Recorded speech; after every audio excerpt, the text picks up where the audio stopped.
Good morning from Bray, a very sunny morning, and we're at the former Bray Head Hotel, beautifully repurposed in recent years. Those Victorian balconies and the windows and the wing down here. Now the hotel itself was built in the 1860s and extended in the late 19th century, earliest 20th century, but when the hotel was being built, it was part of the building boom of Bray. As you look down the promenade, the amount of properties down there, hotels down there, B&Bs down there. You know, once the railway came to Bray in 1854, July 1854, it just transformed. I guess it was one of the most use the word transformative, but the most impacting building boom in Ireland at the time.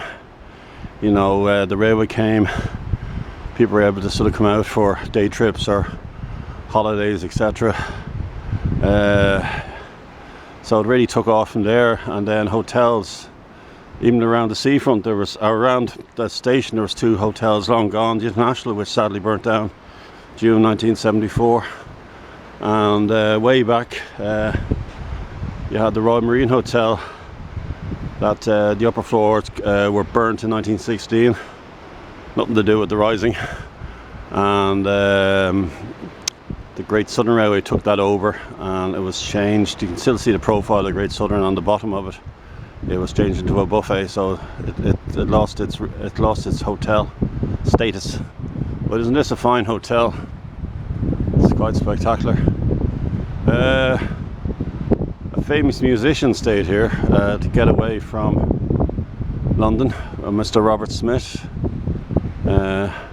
He of the makeup and those songs and that voice, that spectacular voice of his. So during the 80s, me and my late friend Jimmy were obsessed with The Cure. Jimmy got their second album, 17 Seconds, very atmospheric album, in 1980. Came out in 1980, he would have got it in 1984. So wonderful guy, sadly, who passed away during COVID 5 years ago, but he gave me so much in friendship and music, along with his brother Gerald. Two amazing guys. Gerald was sadly passed away 1988.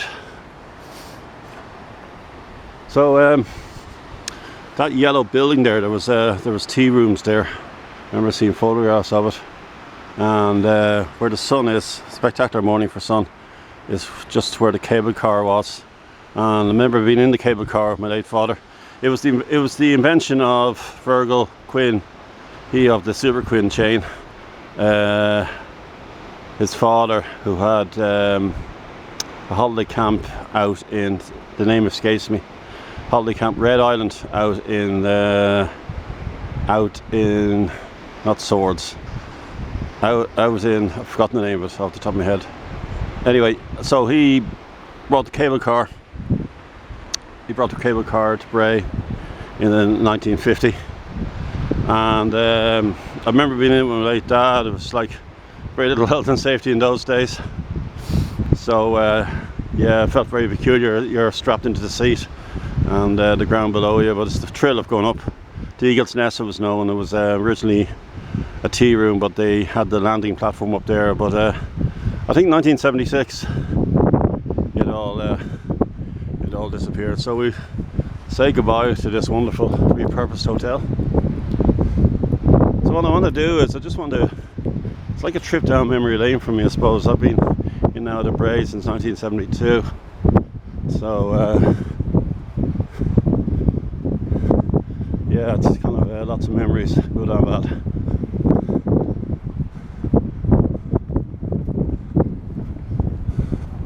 So Bray has loads of amusement parks. This is the location of one.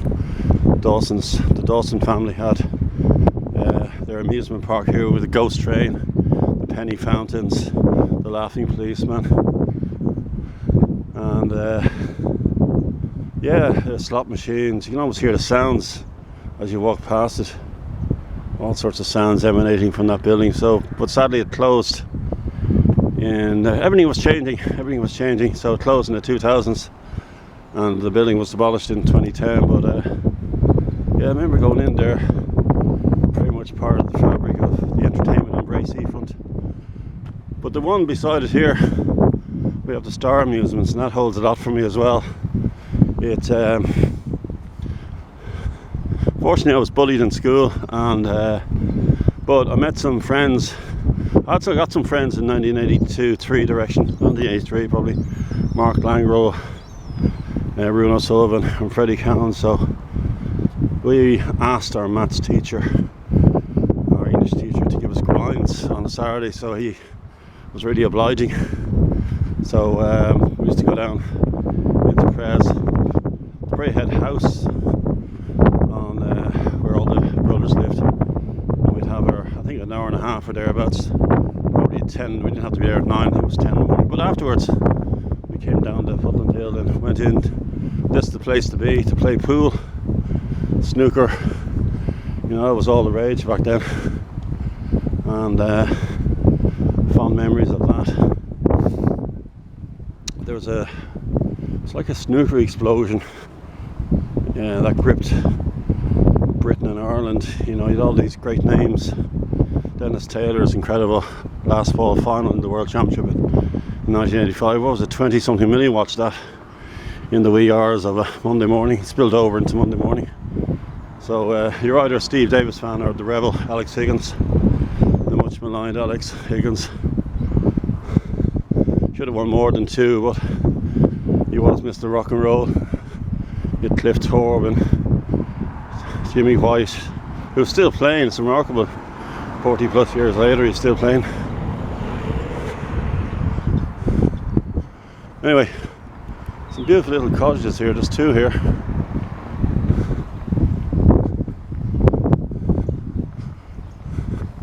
See if some takeaways along here.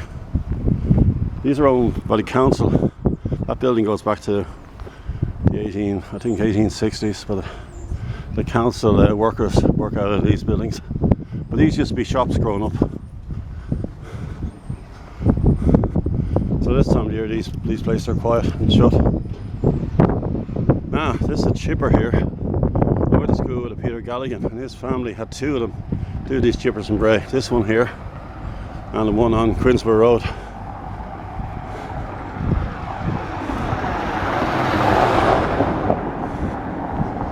So I don't know if that's still open.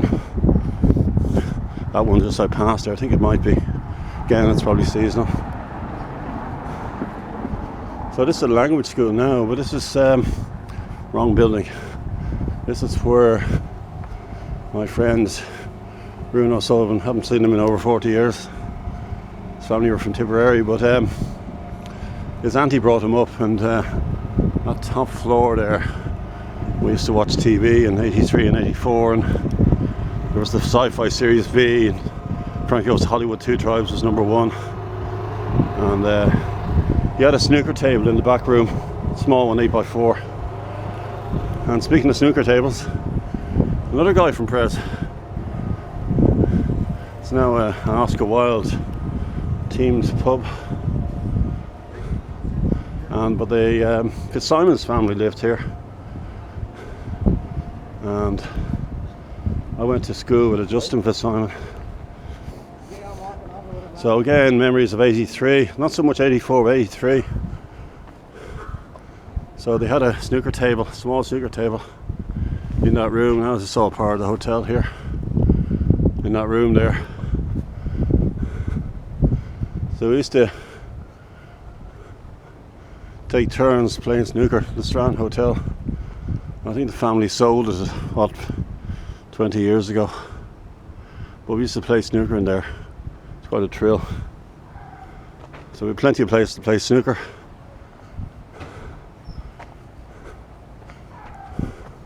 And this is very Gothic themed Esplanade Hotel, formerly hotel, now an ISPA centre, and fine turrets there, incredible.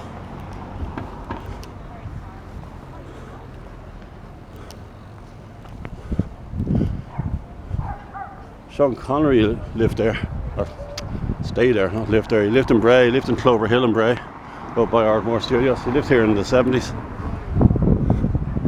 But my former school friend Tony O'Mahony, his father was the hotel manager here.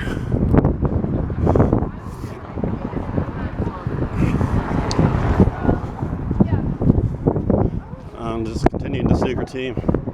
He used to, there's plenty of snooker halls in Bray, and this was one of them we're coming up to now. There we go. There's a snooker hall there, is where Sean Connery used to play. It's actually a picture of him with his receding hairline and moustache, and he looks a bit menacing in the picture, as if he's going to hit somebody.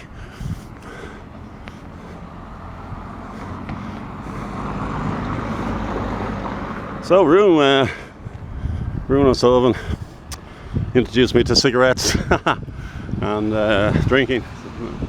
So 1983 we got served in this pub here in the corner. We had to sit doing a lawn pub.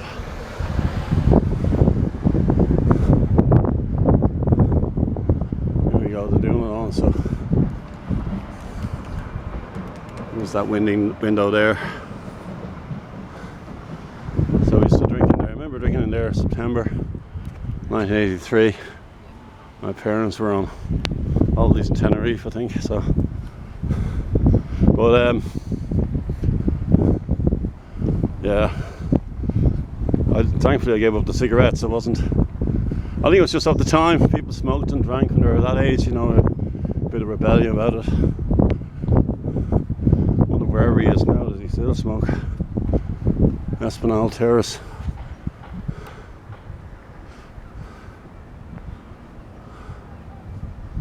Again, a beautiful terrace in the 1860s.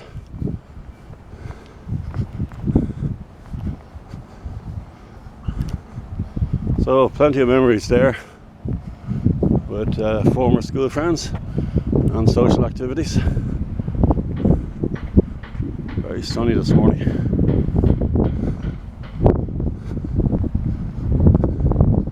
Well, there used to be a couple of hotels here. I think it was called Eagles Hotel. Again, another one that was a victim of a fire in the 1970s. I had to get some information on that. It was there where the apartments are. And the apartments there was Cush Fire. Yeah, that was there right in the 90s. Again, fire. What's it about Bray and fires? You might ask.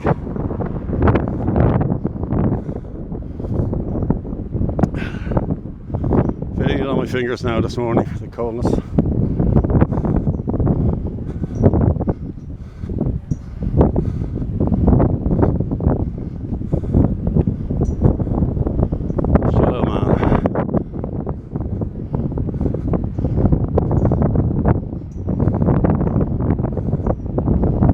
Sinead O'Connor sadly passed away a couple of summers ago.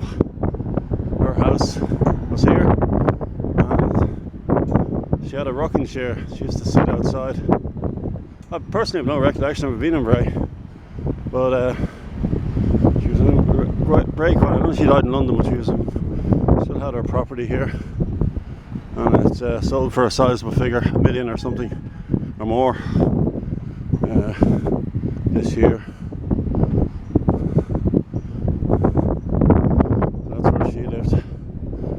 There, and the funeral came along here. What was it, August 2 years ago? Very sad occasion, but yeah, there's now pouring of love for her right along the promenade. One of the most poignant days the promenade had. So the modern promenade, forgot to mention, across the road from the Strand Hotel was the Martello Tower, which we built all the way up to Balbriggan in anticipation of Napoleon little man invading Ireland, which was a possibility. Our defences were zilch along the coast. So, but that one was demolished and integrated. The brickwork, stonework was integrated into the prom. So the prom we have here was opened, I think, in the 1880s. There's the old gas lamps there, and the guy that, I've forgotten his name, I have to put that information in again. The guy that opened the prom, this new promenade, was Lord so-and-so. He was the owner of where Downton Abbey was filmed, that house. So There you go, there's a good connection. So, Province, it used to be called Jim Doyle's. A lot of press lads went there. I wasn't personally one of them, me and Jimmy, so they weren't part of that clique. So a lot of press guys went there in the 80s. Actually, there was an incident one Monday morning where Brother Terence, it was the final year, so you think things would be quite relaxed, but he, a bit like Alex Ferguson, he knew what his players were up to after training stopped. So the boys were spotted having drinks on a Sunday night, and they were warned the next morning. So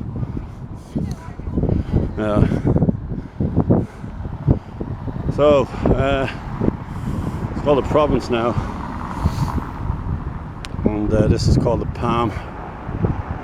But this is an indication of the popularity of these places. Three contrasting pubs. This is actually a hotel as well, the Martello. This used to be O'Shea's growing up. Me and Jimmy would occasionally go in there.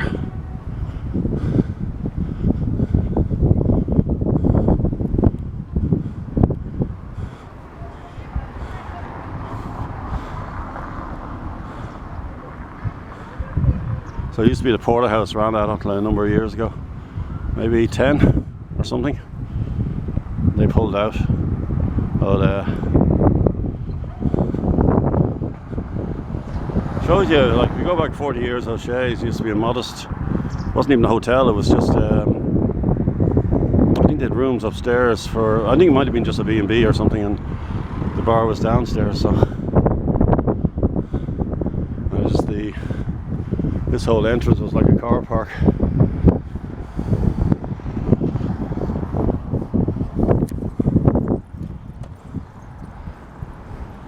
Now that bandstand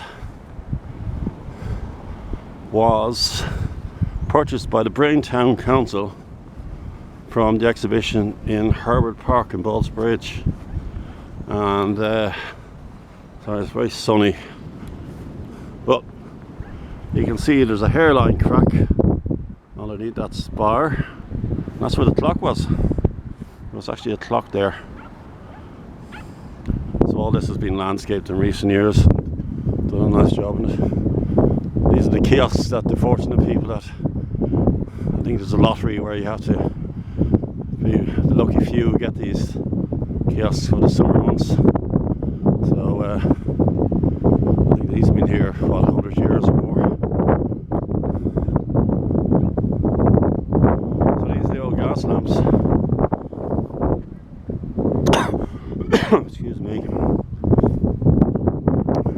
Now this is Brennan's Parade, which is an incredible parade because during the boom right into the 60s, you know, if hotels really got to really peak then, before the cheap holidays took over to Benidorm and Torremolinos, etc. You know, right into the 60s, these would all be full during the summer.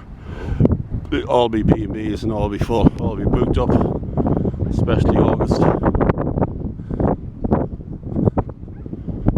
Now it's sat on the corner up here of our avenue where there was a fine Victorian building, but they pulled it down, so get another despicable example of us losing our heritage. Now, Silver Strand, I always call it Silver Strand because that's way down the road, not an appropriate name. But anyway, that was called the Fun Palace, where they had the ghoulish ghost train. That was fun.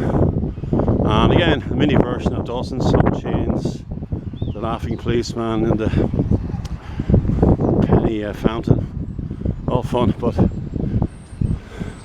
I think for the last 30 years, 40 years, can't remember, certainly 30 years, it's been just a bingo, I think.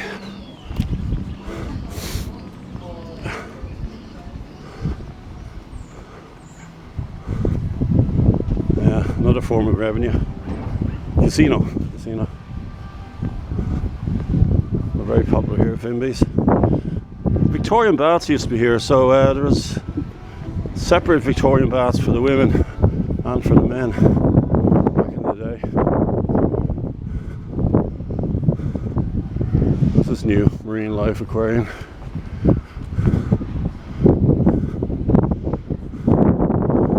So another terrace here. Again, a terrace that would have been full of B&Bs.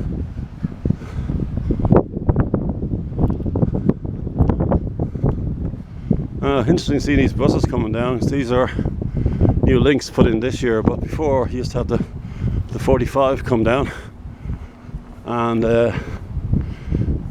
we were lazy kids. There was a stop outside our prayer school on Putland Hill. Hop on the bus and get down to a place called the Great American Disaster, which was opposite Royal Hotel, or the Royal Starlight Hotel it was called then. Now another Isthmus Centre, and play Space Invaders and Galaxy, asteroids, big consoles. Yeah, fun times. So what's that say? That says Fitzwilliam Terrace, 1861. So again, railway come to Bray, 1854.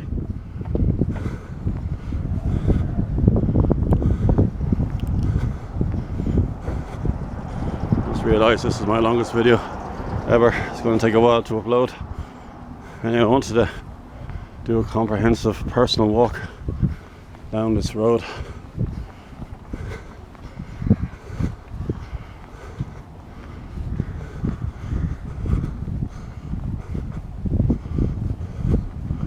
Driscoll's pub.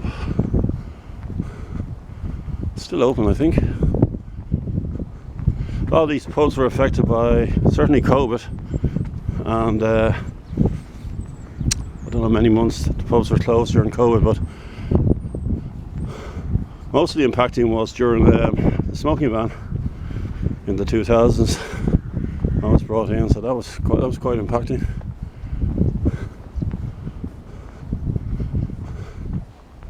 This is quite controversial. This is the old Victorian, I think late Victorian Edwardian shelter, and it's in a sorry state, looking to be repaired. This is fantastic. Welcome to Bray. Great mural on this wall. So I'm coming to the end of my walk nearly, but I'll save the best to last, sort of.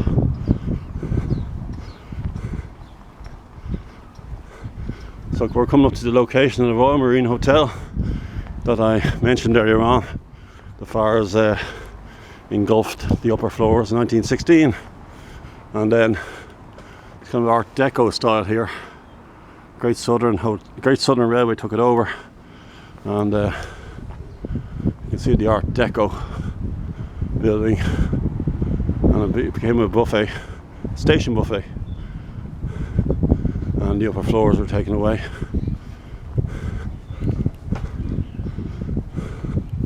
But also this is where, again, Rue and myself used to drink in here during 1983. My brother had to come in one night, parents were away, and pulled me out of here.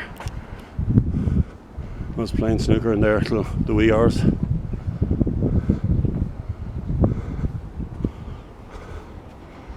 It was called Gaily Gallagher's in its previous incarnation, but it's kind of been subdivided.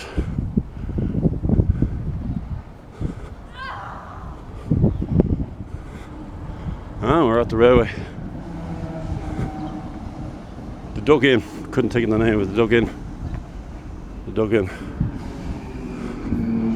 It's the Hibernian here, popular pub, or the Hibo as the natives call it. And the upper floors used to be a hotel. Again, fine Victorian architecture from the 1850s.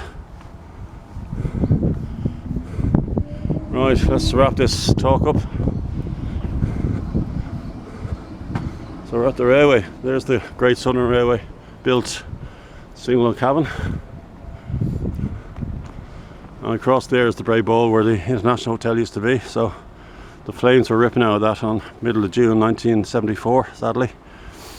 And beside that was we had the Arcadia, kind of a ballroom initially. Again, another fire in the 60s. Rebuilt. Man for Man, Tin Lizzy, Planksty. Allegedly the Who played there, but I don't think so.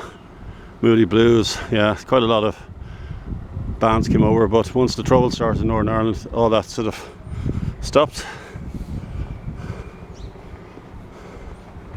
So growing up in the 70s, these are wooden gates with the wheel turning the gates, and you had the DSER, Dublin South Eastern Railway bridge, and the bridge, or the additional platform, was put in by the Great Southern Railway. You had only one platform between 1854 and 1927, so they put an additional platform in. And of course, if you watch my channel, my obsession with the Harcourt Street line, so this line was going to Harcourt Street, and then this train was going to Dublin.